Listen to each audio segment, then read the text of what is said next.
Welcome to the Voice of Counseling, presented by the American Counseling Association. This program is hosted by Dr. S. Kent Butler. This week's episode is Counseling Interventions for Mass Violence, addressing critical incidents, gun violence, and mass casualties, and features Dr. Gerard Lawson. Welcome to the Voice of Counseling from the American Counseling Association. I'm Dr. S. Kent Butler. Joining us today is Dr. Gerard Lawson. Gerard is a professor of counseling and is a past president of the American Counseling Association. Today, we're exploring counseling interventions for mass violence. Based on his personal experience at Virginia Tech and his own research, Gerard has essential insights for counseling interventions, especially when society responds to mass casualties, gun violence, and critical incidents. Welcome, Gerard. Thank you, Dr. Butler. I appreciate it. I'm looking forward to this conversation. Good to see you. Can you tell me a little bit about how your day is going? What's been going on? How you been? Let's start off the cuff. We don't want to go deep so soon. Yeah. Things are going well. We just wrapped up our first summer session with a new cohort at Virginia Tech. And so that's always interesting, getting a new group of folks coming in the door and seeing how they're doing. And so now I'm getting a little bit of a break before the rest of the semester starts up, and a couple other irons in the fire, but otherwise we've got all good stuff happening on this end. So how much time you have before you have to go back in again? A couple weeks before the semester starts. A few back to school sorts of meetings, but we've got a couple weeks. Yeah.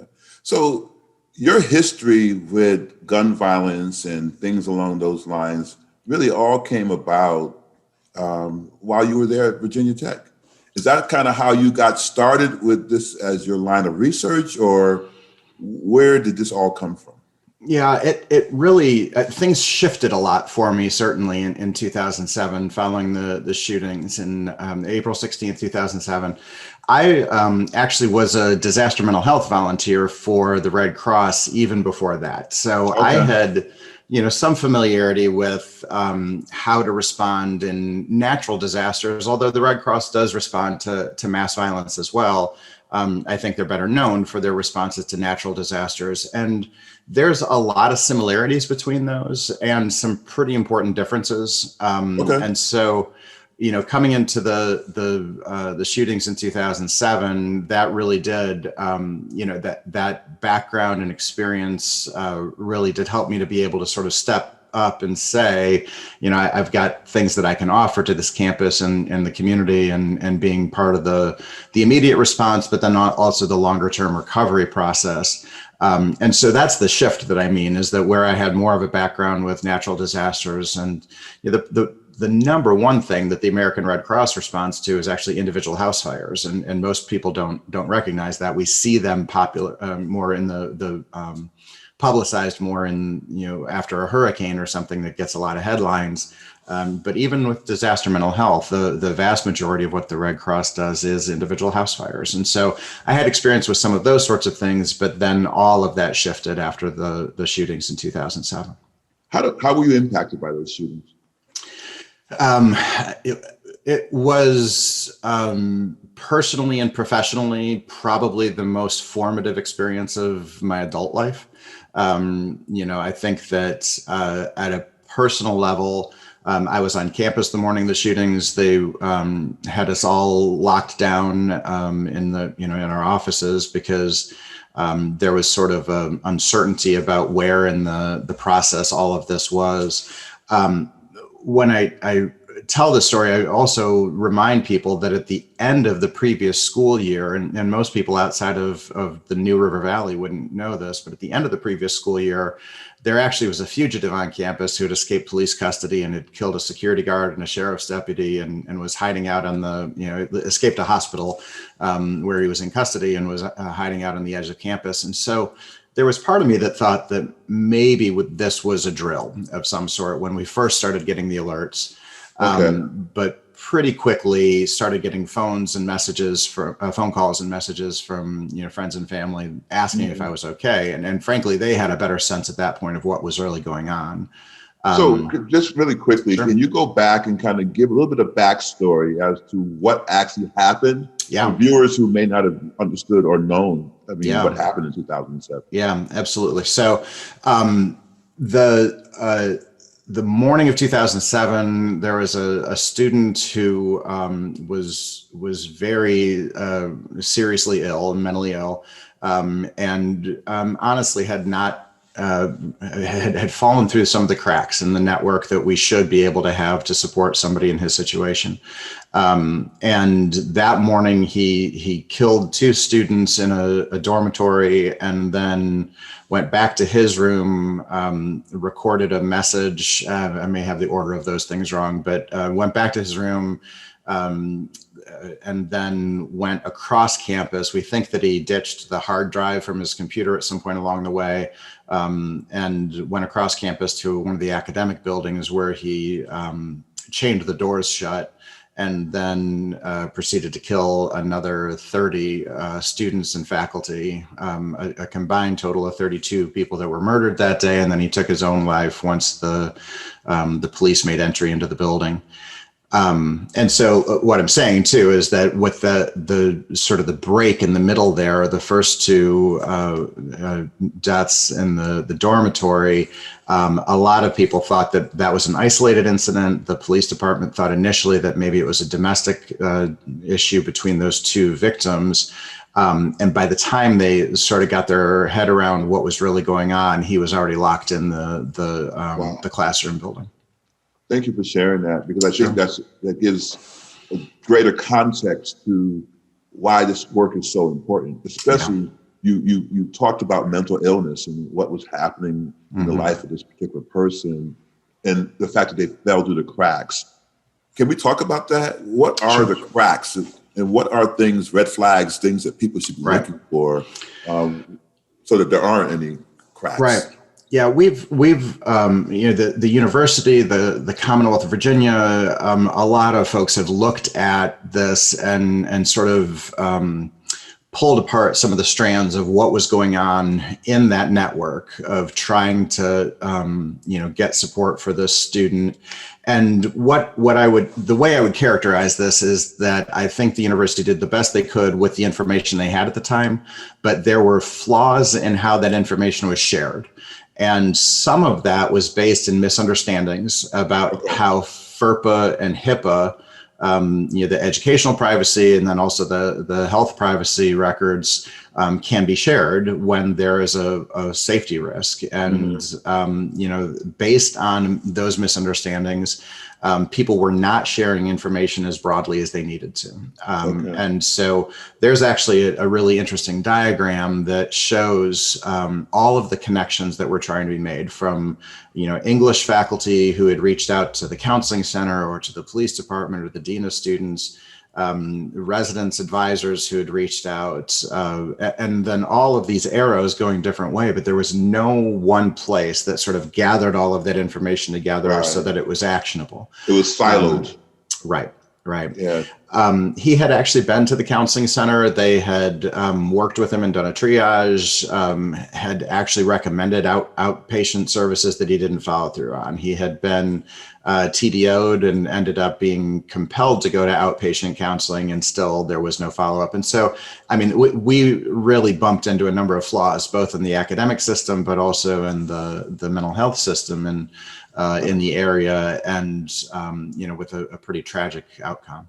Right. So when you see these other tragedies happening in the world, and I can imagine that those who were directly impacted by this particular thing in 2007, what comes up? Is there revisiting of this trauma?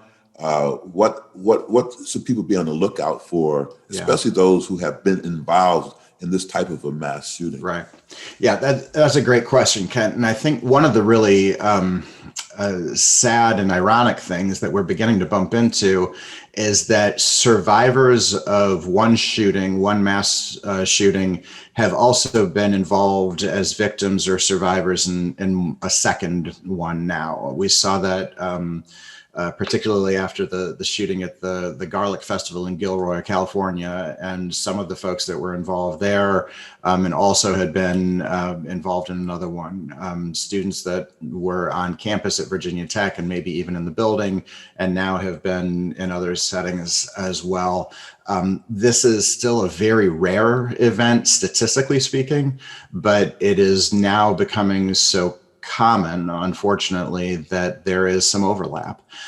So you're right that whether I'm present for two different things or not, when somebody has been through a traumatic experience like that, anytime there's another one on the horizon, anything that sort of triggers some of those experiences. And I think the closer it is to what yours was like, the more it's going to bring up for you. So every time there's a higher ed shooting or even a K-12 shooting, a school shooting period, I think that for survivors at Virginia Tech, that brings up new things for them because they resonate with some of those things, and it brings up memories of what they went through individually. Right. So first responders come out and they do the work that they're supposed to be doing Right. to help people kind of get through that experience, right? To help people get back to a better sense of self after going through something along those lines. What more can first responders be doing? Because there's a lot of heroism and things thrown at first responders. Sure. Yeah. Could they use that platform differently in terms of how the message then becomes, you applaud us for being first responders and us doing this great work, Right. but we got ideas as to what you can be doing so that this could be prevented in the first place. Right. Are their voices being heard in that realm? I think so. And one of the outcomes at Virginia Tech was that now we have a very robust threat assessment system, a team that is comprises, members of all of the student-facing organizations, the Dean of Students Office, the graduate student, undergraduate services, all of those folks that sort of come together and are able to work as a team on any individuals. And that model is becoming more and more prominent in higher education around the country. So that's one outcome already that we can sort of point to and see that people have said, yeah, there is a strand here that is worth picking up. I think if you're talking about mental health responders in particular, then yeah, there are still, I think there's still a fair bit of denial from people that say this couldn't happen here. Yes. And that is worrisome. If you've never been to Virginia Tech, if you've never been to Blacksburg, it is one of the most idyllic sort of settings that you'd ever imagine. And I could never have imagined prior to April 16th, 2007, that something like that would happen there. And, the truth of the matter is it can happen anywhere. And when we're talking about, targeted violence, which is truly what this was, somebody that had a mission to cause harm to other people, the setting is almost incidental. Sometimes it is an expression of their frustration and not being able to get their needs met. But it might be a workplace, it might be a house of worship, it might be a concert, but it is almost incidental. And so this can happen anywhere. And just in the list that I went through, we've seen all of those happen. All those things happen. Yeah. And so this person who committed this, atrocity, you did the research, they did the hindsight and all this other stuff. Were they able to determine what exactly caused this person to kind of do this in the first place? I mean, again, he had some mental health struggles that had been identified in high school,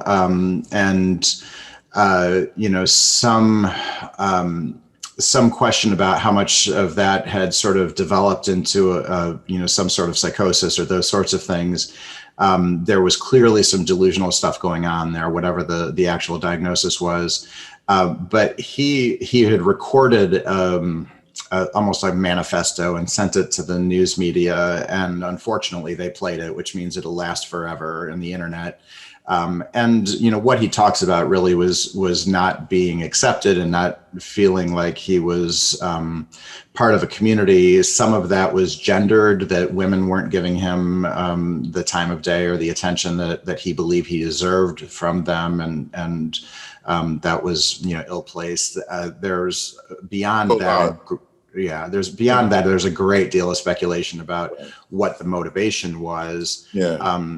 And he did take some classes in that building, but we don't have any idea why he started with the 2 students that he did, or why it began in the dorm and then moved someplace else. Yeah, we won't give him too much more of our time, but one of the things that you brought up that struck me was you named the date, April 16th, 2007.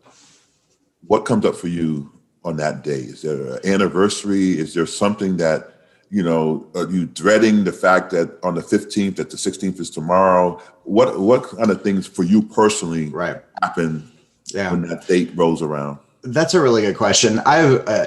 Clearly I have done a lot of work around this over the years, and as recently as the last 2 years, going to see a counselor and continuing to work through, my experiences of this.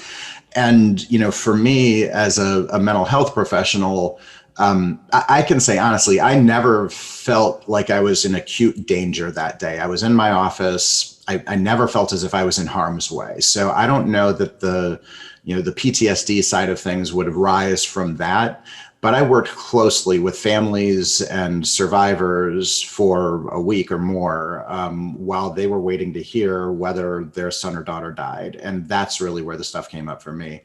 And I give you that context because part of my strategy for managing this has always been to be of service to others. And so from the very beginning in 2007, part of how I manage what feels like it's out of control is doing the things that I can do, the things I think I'm skilled at and that I can contribute in a positive way. And that offers me an opportunity to be helpful and provide some service to people in need. That continues to this day. We have a day of remembrance on April 16th every year. We'll light candles at midnight for each of the victims, and there's a moment of silence, and our Corps of Cadets stands guard for 32 minutes. And it's a very meaningful ceremony for me. I think for the community more broadly, it is especially meaningful. I continue to be part of that because I want for that to be something that I can be around and be part of. But I think it's important to hear both sides of that you can't just be of service. Otherwise, you don't take care of the stuff that is your own. There needs to be an opportunity for you to stop and take account of what has happened for you personally, and then go do that work as well. Has it gained momentum in terms of the outpouring of like compassion and having the memorials and all those things? Have you found it to be refreshing each time? Has it lost its luster? And what has kept it alive if it is still alive? Yeah, I continue to be surprised. Now, the last 2 years have been strange because of the pandemic. So the 2001 and 2020's Day of Remembrance were very different, and because of that, we scaled everything down. There wasn't as much of a public component to it, and still people come out. That's the part that I find really surprising, that we're coming up on 15 years now, and there are still hundreds of people that come out at midnight. From the community or from the student base? Both. We can see students, streaming across our drill field from the dormitories to come to the and so, if you think about that, we're probably 3 generations of college students separated from the event itself, and still they feel it's important to come out and be part of this. And I think some of that's legacy students. They had a brother or a sister that was there, or a parent that was there, or those sorts of things. And so some of it might be those sorts of connections, but we also see folks from the community, a lot of friends of people that were killed that will come out because it's a meaningful piece for them as well. So it's a heavy work. It is heavy. Definitely heavy work. And so can you talk a little bit about the different types of gun violence and related trauma that counselors may want to consider? Sure.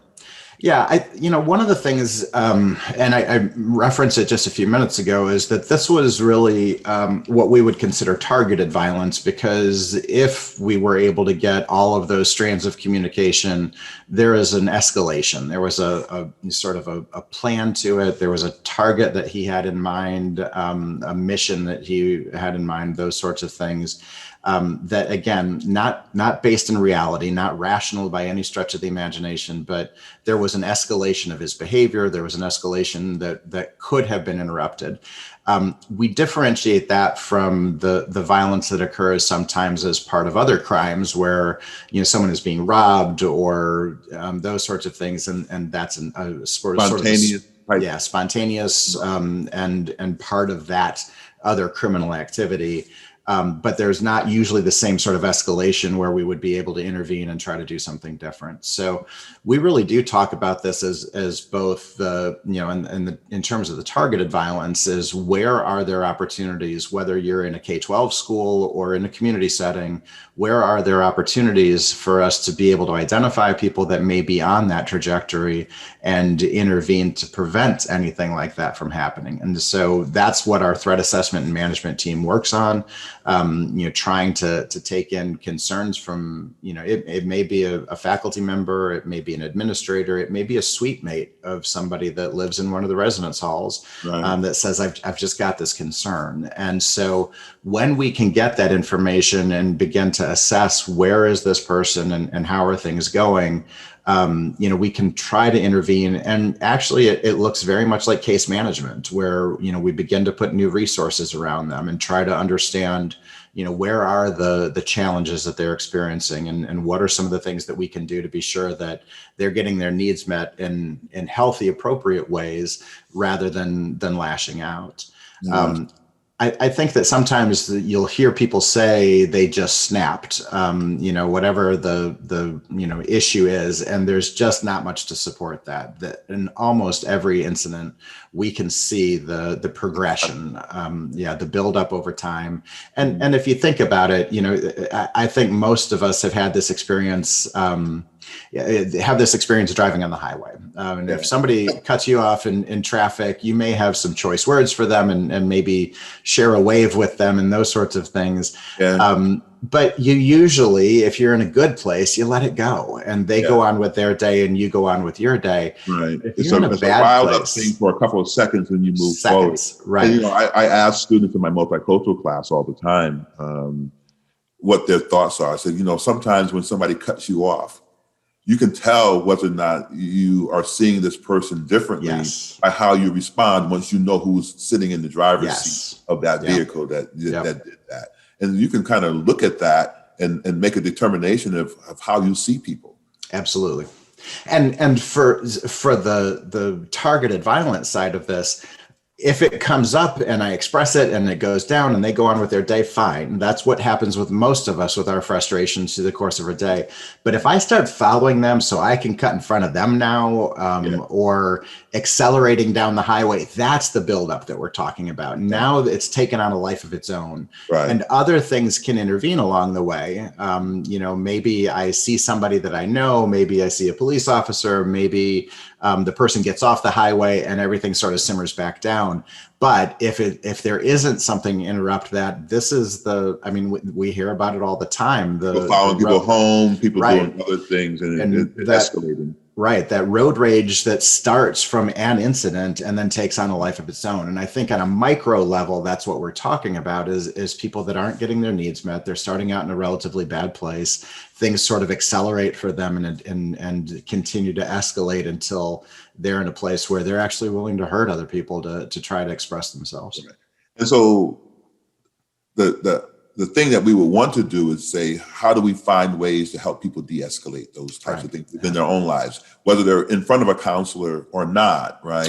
And so what are some things that you would suggest for someone who is in that fit of rage?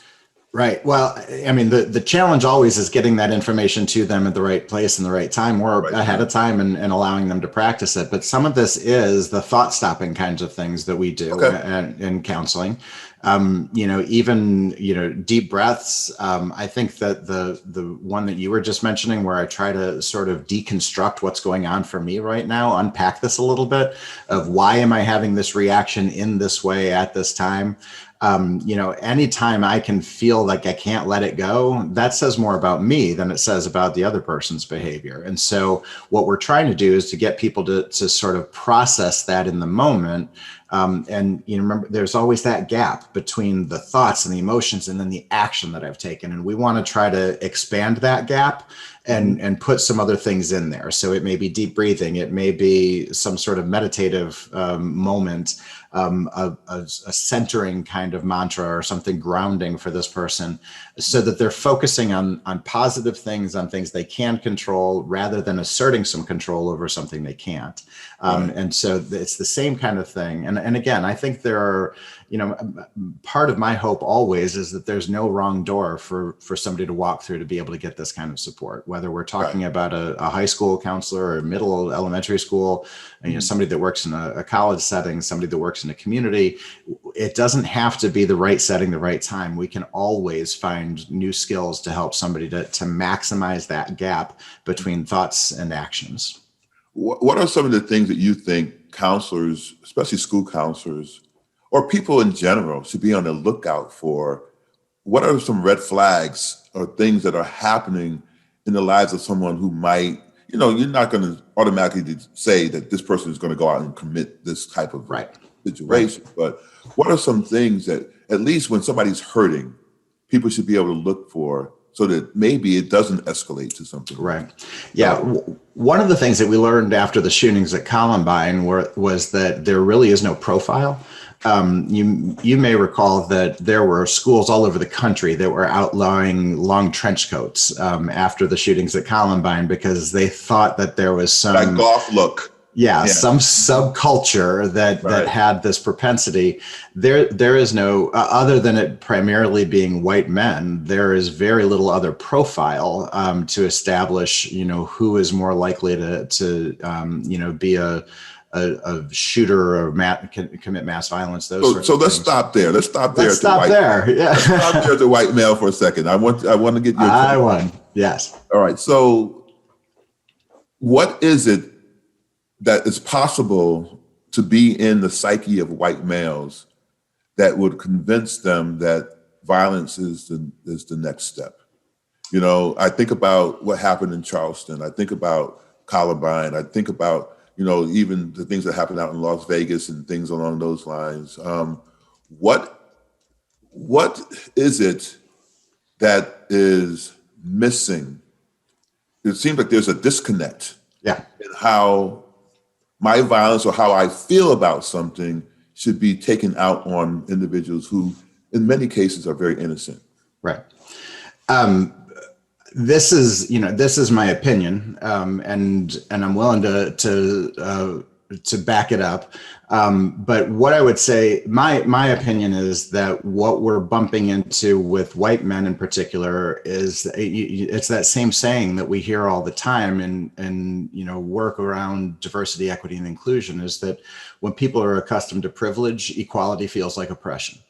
And so when white men are accustomed to having privilege, then when things are beginning to be more equalized, they see that as a slight against them, that someone is taking something from me, as opposed to being able to see this as, oh, everybody's getting a fair shake at this now. Even in the incident that I was talking about earlier, women don't owe men anything, attention or anything else. But when someone feels this is a privilege, that I should be, afforded their time and attention, then when I don't get that, it feels like it's targeted at me, when in fact it is not. Nobody owes you that, those kinds of things.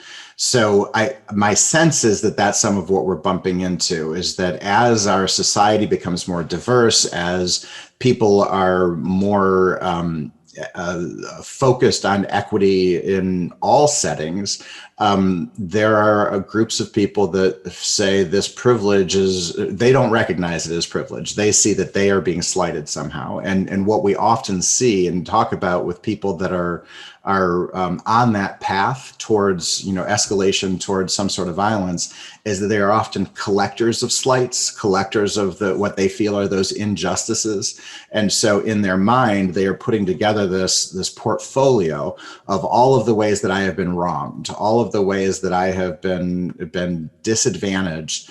And I'm starting to point out the people that are, in my mind, are the cause of those wrongs and that disadvantage. And that might be where it ultimately bubbles up and ends up acting out in some violent way. That's a very unique way of looking at it, and I appreciate that. And I know that's coming from you personally. I look at over time, historically, white men have been oppressive of people of color or just marginalized individuals.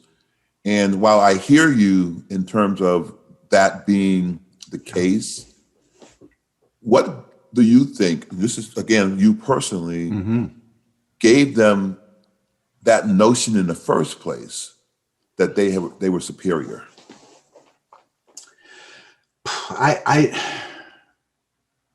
I'm not sure I know. I think that so much of this is baked into who we are as an American society. And you see it in some of the contemporary writings from when this country was founded, that there has, in the US, there's always existed that belief that there is a chosen race and then there are others, and a chosen gender and then there are others. And so I think a lot of that is baked into who we are as a people, and it's going to take more work to undo that. So is that something that, in your eyes, white men need to do with white men, or is that something Absolutely. that me coming into this space can provide? Because, how does that work? How do we work hand in hand? Yeah, absolutely. That needs to. It's about equity, right? It's about bringing people to the table all together without them feeling that there's a slight, without them feeling that they should go into road rage. Right. Yeah. No, you're exactly right, though. This needs to be the work of white men calling out other white men about this. So, that's why I'm not sheepish about having this conversation. I think that it is our responsibility to say you need to check that privilege. You need to recognize that, not that you've never had struggles, but that you've never had struggles because of your race or gender that have gotten in the way or have kept doors closed just because of the way that you appeared. And until we can start to have people recognize that this isn't about the fact that I'm negating all of the things that you have earned or negating all of the things that you have struggled with, that's not the issue. What I'm talking about is the fact that your race, your gender has not been a deficit for you in trying to achieve those things. It's always been an advantage that you've had. It's your starting blocks have been several meters up the track because of those things, and it's hard for people to recognize that, especially when you're in the heat of the moment. Especially when you're somebody that has just lost out on a job interview to somebody else. And I can't see that rationally for the moment. I'm trying to put together or make meaning of this in some way. It's awfully easy for me to say that, that person got hired because of whatever, right. Affirmative action, some sort of diversity initiative, rather than they were more skilled than I was, or they were a better fit for this job than I was. That takes some insight and some patience for me to be able to get to that place. That's hard to do in the heat of the moment. Yeah. And so perhaps we need to learn how to communicate better with one another at times when it isn't an escalated situation. Right. To be at the table, to communicate. And, you've been phenomenal in terms of including people and taking it to the next level. And I'm wondering, and we'll talk about this after the break. We need to, take a break real quick and, sure. And share with the council community some information that we got going on. But after the break, I would love to continue to talk with you about how we can start to have the conversation, especially in the counseling community, because I think it starts here, right? We can be able to go out and change through social justice measures, some things. So what is it that we need to do? Maybe you and I, Gerard, will change the world. I don't know, but we'll talk about that after the break. Counselors help positively impact lives by providing support, wellness, treatment. We're working to change lives. we are creating a world where every person has access to the quality, professional counseling, and mental health services needed to thrive. Well, welcome back. I'm Kent Butler, and we are going to continue our conversation with Dr. Gerard Lawson. And so, what comes up for you over what we just talked about in the last point? Yeah. I think that what comes up for me is a couple things. One is that I'm a person that has had some personal experience with something that we're seeing at a societal level, and maybe not a unique perspective on it, but as a mental health professional, I do have a perspective on it that I think isn't always available to everybody. I think where we had left off was that there's lots of work still to be done, but that there is good work being done. That's the place to start to build, or to continue to build, is to take that good work and continue to expand it. Yeah. Can you kind of talk about maybe what those foundational skills are that we need to start working from? And what do we do? Do we do it at the counselor education level? Do we do it in consultation, supervision? Yeah. How do we get this conversation going? Yeah, I hope that it's all of the above. Okay. When back in 2014, when we really clarified in the Code of Ethics that counselors can't impose their values on their clients, that's been there for generations of the Code of Ethics, but we really put an exclamation point next to it back in 2014. One of the things that I think we did not do as good a job of talking about as we needed to was this idea of bracketing my own experiences so that I can be fully present with what my client is sharing with me. And I think people misinterpret that bracketing as I need to minimize or be the blank slate or be value neutral, or pick your idea for what that might look like. The easiest thing in the world to do, right? Sure. I could enter this space and just forget everything else. Forget everything. Yeah, everything. That's not what we ever meant. That was never the idea. The idea was we need to dig in to who am I as an individual? What informs my perspective? What informs the way that I see the world around me? We need to dig into that. And then be sure that when I enter that room, I'm aware enough of that stuff that I'm not going to impose that on my client, that I can be mindful of the fact that I might be getting something close to something that is so meaningful to me that it's going to be, I need to be careful not to impose that. Go ahead. I tell you, I'm listening to that, and that's probably one of the reasons why I dislike text so much, right? I dislike the textbook, and I dislike the things like the Code of Ethics that are written, and not because of what is written there, but because people interpret it differently, or don't understand how to interpret it in regards to that. I tell students all the time in the textbook, I said, the book is there as a blueprint to give you an idea of what you need to be doing, right? Yes. It's in no way, shape, or form to give you what you should say each time you're sitting in front of a client.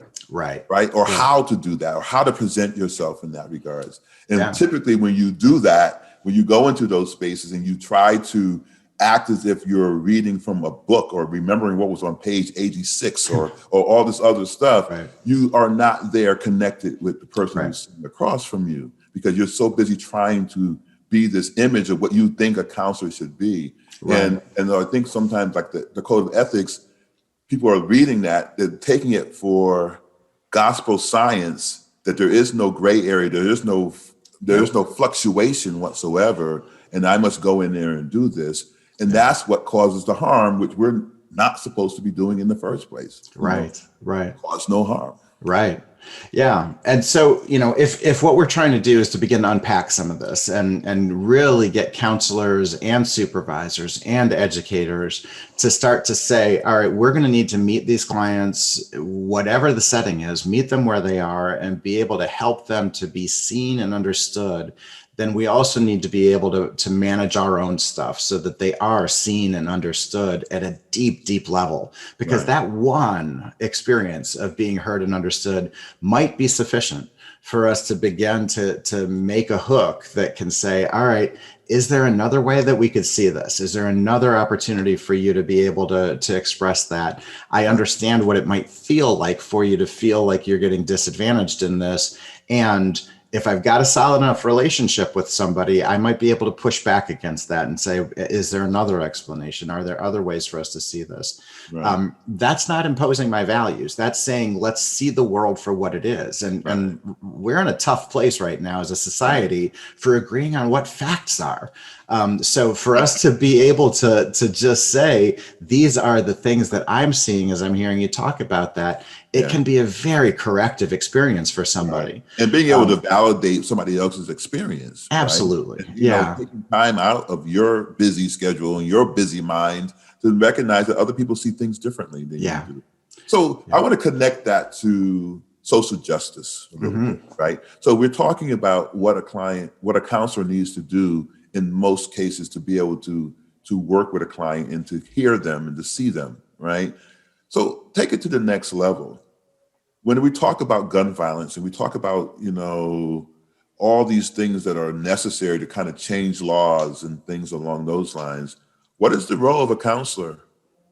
How does a counselor step outside of that self? And how do we help counselors recognize that there is a social justice component to what we do? Yeah. This also tends to be a tender area, I think, for some counselors, because the reality is that the vast majority of people that have a mental illness are more likely to be victims of violence than they are to perpetrate violence. That continues to be true, period. And there is still an opportunity for us to be able to say, this is far too many of our brothers and sisters are dying because of senseless violence. And I have an opportunity to say that. I grew up in a family. My dad was a Marine. He taught me to shoot when I was probably 8 or 10 years old. I'm not anti-gun, but some of the things that we're doing in the United States with guns are ridiculous. The way that it's managed, the way that people are allowed to have arsenals, I think is just ridiculous and goes way beyond what was ever envisioned for protecting myself or hunting or any of those sorts of things. The Constitution very quickly about protecting our rights. Right. But we don't protect the rights of those people who we say are our Americans. Are on the other end of that. Right. Exactly. The other end of that. And I have personal friends who were survivors of the shootings of Virginia Tech. And I know vicariously, I know some of what they went through because they're very forthcoming with what that experience was like. I never served them as a counselor, which is why I consider them friends, but there is no equating these things in my mind. So, one place for that social justice piece is in trying to get a handle on how do we address the actual access to, mass weaponry in a way that's more sensible and trying to manage and correct some of that. Right. When you say that, I think about who controls that narrative. And again, it goes back to white men. Yep. Yeah. And usually wealthy white men that are at some level are going to be, able to steer the narrative. Yes. Yeah, absolutely. But I think there's other places too, that I think that if we are able to affect changes within our communities, so that there are more opportunities for more people to be connected, then we'll also do a better job of identifying the people that don't feel connected. When there are more people that are part of the network, it's easier to identify the folks that are somehow slipping out of the network. And so always when we are talking about community building, and I love the idea of communities in the schools where we actually bring beyond the wonderful work that school counselors do, bringing additional mental health resources into the schools and physical, dental, all of those sorts of support services that some kids don't get as a matter of their day to day. When the community is part of the school is part of the community. And there's ways for us to be, more mindful of who's slipping through the cracks. Yeah. I'm reminded of, when you were president, you created a task force about having difficult dialogues. Right. And I got an opportunity to work with some people under that realm. And I'm continuing that again this year to get this thing moving a little bit further in terms of what is necessary. Your vision during that time was exactly along the lines of what we were talking about right here. Exactly. To get people to have these difficult conversations. And so as counselors, what is your take on that? What would be your message about why difficult dialogues are so crucial? Yeah. Well, I think it comes full circle in some ways that when the wick is already turned up and people are feeling the heat of that flame, it's hard to have a conversation. But when we can be part of the community, when there is no issue that is an irritant at the moment, then we can help people to connect with one another. And, person to person, those relationships that are built are going to have an additive effect, and maybe even an exponential effect, because each person that begins to see, me and you as neighbors instead of you as other, is going to mean that's going to spread. There's going to be more and more people that are willing to make that connection. And that's part of the unlearning, right? Because I think that if I never had an opportunity to sit and talk with Gerard Lawson, then I would never understand how our relationship can grow and build from that, right? That is so true. And so it becomes really, really important for us to be able to step outside of our comfort zones, because we've been taught lessons all along that you shouldn't talk to this person or you shouldn't talk to that person. Oh, no, my goodness, you can't be associated with people in the LGBTQ community. You can't be associated with a person who's Native American. You can't be associated with an Asian person. And you keep getting these messages over and over and over again. And then what I found is that when you do have these opportunities to really sit and touch and grow from your experiences with another person, you look back at what somebody told you and say, wait a minute, that wasn't true. Yeah. Yeah, I think I would take a riff from Hamilton and change it a little bit. That I think we need to smile more and talk more. We need to start connecting to people, and that's going to be a big part of this connection, or the big part of the solution is going to be. That's how you don't miss your shot, right? That's right. That's right. But to be able to see that we have so much more in common than are the things that separate us. The things that make us different are incredibly important and can enrich both of us. There was a message there that told people that we were different, though, right? Yes, there was something that people were winning from that narrative. And I don't necessarily, haven't been on the receiving end of the other side of that narrative. Right. I don't know what that purpose was. Do you have a sense of what that purpose was to have that narrative?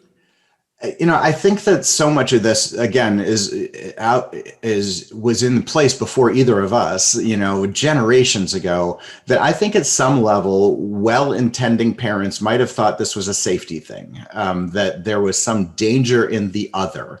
And so that's the piece that I think, if I'm going to be generous about this, and again, all of us have come through these different stages where we thought that the right thing to say was, I don't see color. Well, that was never really what we were trying to. Really what we were trying to say, right? No. The other thing is I guess the oxymoron is that you got people who came here to the United States to get away from, and then came back and almost created the same exact thing that we were running from. Exactly. Yeah. And so I think that, whatever the purpose was behind those messages, we've got to start saying, there are a lot of things that I have unlearned in my life. There are a lot of things that I thought that I knew that turned out to not be right. And so the more I can put energy into finding out who this person is that I'm meeting with and who I'm talking to, and what do I have to learn from them, and what are the things that maybe they would enjoy knowing about me. I think that's going to go a long way in building community. And to bring this back around, I think that healthier communities are less likely to have individuals that need to act out in this way. And that may feel like a grand sort of statement, but that is my hope, is that we can tackle this one community at a time. It may feel like I can't change the US, but I can make a dent in Roanoke or New River Valley. I can make a difference here. And then be a model for other people to kind of be able to take it on and do it in their areas as well. So we're coming to the end of our time, and I really enjoyed having the opportunity to speak with you. You have sold into me. I have sold into you. We have worked together. It has been powerful. I get to now call myself a president alongside of you, and I appreciate that.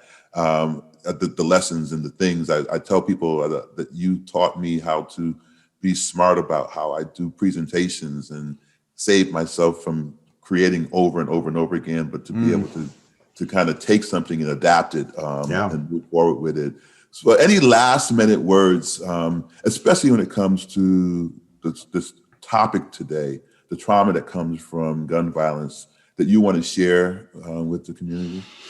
I think the thing I would end with is that counselors are changing the world every day. Counselors are changing the world. And sometimes it may be hard for you to see that, the difference that I'm making with this person is going to change the world, but what a difference it makes. And so, for folks that are having a tough stretch as a counselor, maybe not feeling that effective, I would start a gratitude shoebox or something where you can put those notes from your clients or the things that you remember that were, something that was a success. And I want to hang on to that because you are making a difference. And we see that.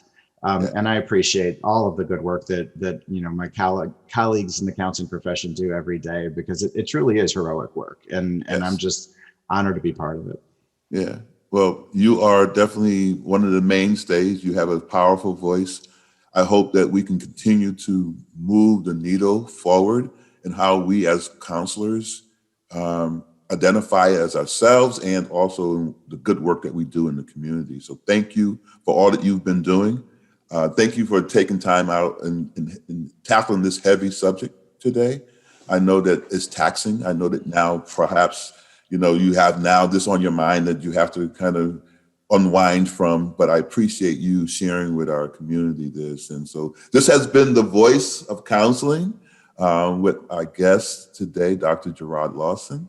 I'm Kent Butler, and I thank you all for being a part of our Vodcast today. So you take care. ACA provides these podcasts solely for informational and educational purposes. Opinions expressed in these podcasts do not necessarily reflect the view of ACA. ACA is not responsible for the consequences of any decisions or actions taken in reliance upon or as a result of the information and resources provided in this program. This program is copyright 2021 by the American Counseling Association. All rights reserved.